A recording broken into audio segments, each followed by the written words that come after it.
Jamie. Welcome back to my channel. Today I'm going to be doing a flawless foundation routine for you guys. So I'm pretty much going to be going through all the steps that I have in order to get a flawless face. This is the foundation, what it looks like when it's all done. I absolutely love the way it looks. I think it's perfect for photos, for a special event, pretty much any time where you want your skin to look at its best. So if you'd like to see all my tips and tricks on how to get a flawless face, then of course keep on watching. So to moisturize, I'm taking my Ombre Elise Milk Cream Concentrate. This is my favorite moisturizer to use when doing my makeup. I find it just really provides a really nice smooth canvas to work on. I definitely recommend applying a ton of moisturizer to the skin before doing your makeup. Alright, so while that's sinking in, I'll talk to you guys about this new product that I've been loving. This is the Smashbox Photo Finish Primer Water. Now I've been loving using this to use before my actual primer. It's silicone, alcohol, and oil free. It apparently also has electrolytes in it, which is very interesting, and it also smells like lemons and roses, which I ain't complaining about.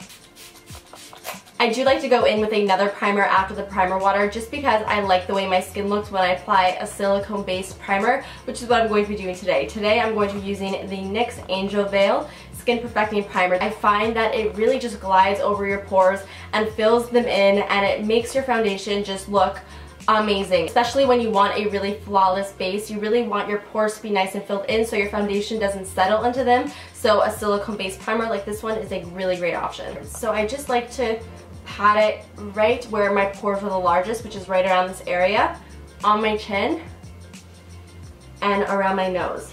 Okay, now you really want to let all of that really sink in before you move on to applying your foundation. Alright, so the foundation I'm going to be using today is the Makeup Forever HD Foundation. Now, I used to really dislike this foundation because I found that it looked really heavy on the skin, but for photographs, this stuff is incredible. I've started using this every single time I do an Instagram picture. I use this foundation because I hardly have to retouch my skin because this just makes it look so perfect. So I'm going to put 2 pumps on this palette, and I'm using the color N125. So now that I have my product on my palette, I'm going to take my finger and I'm going to start dotting this all over my skin. Now I like to start off with a little bit of foundation and then I build it where I need it. And then taking my beauty blender, I'm going to start patting the foundation into my skin. Remember, if you are using a sponge or a beauty blender, you want the sponge to be damp, because if it's not damp, it's not going to work properly. And the reason why I did not like this foundation originally is because it did look pretty heavy on the skin, but I find that when you use this product with a beauty blender,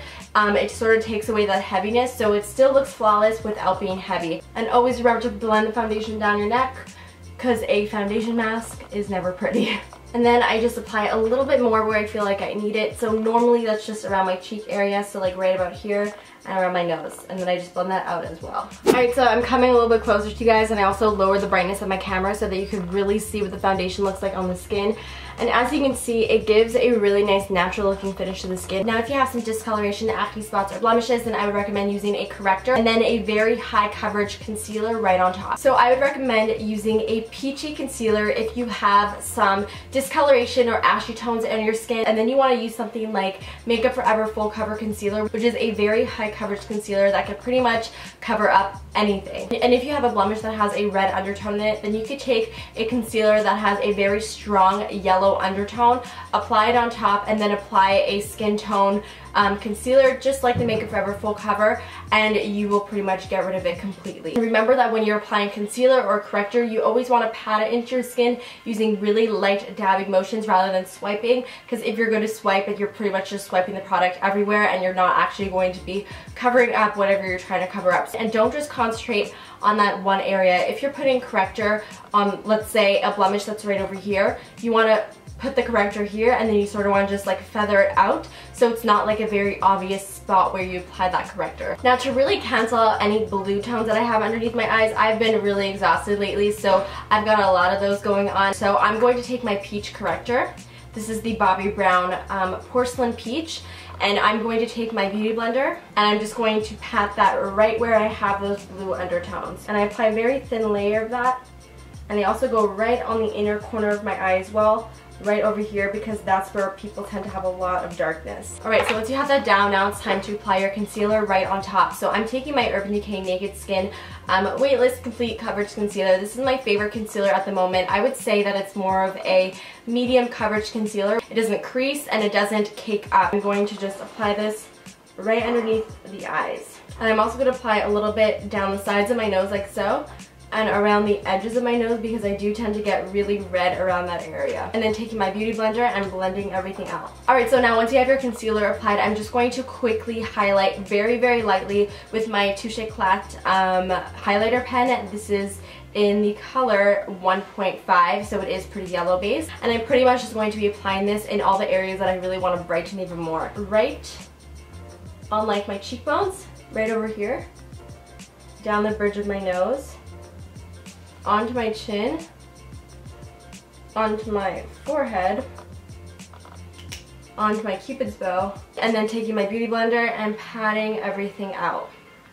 And you can see it just adds that light to the tops of the cheekbones, and it gives a really pretty effect.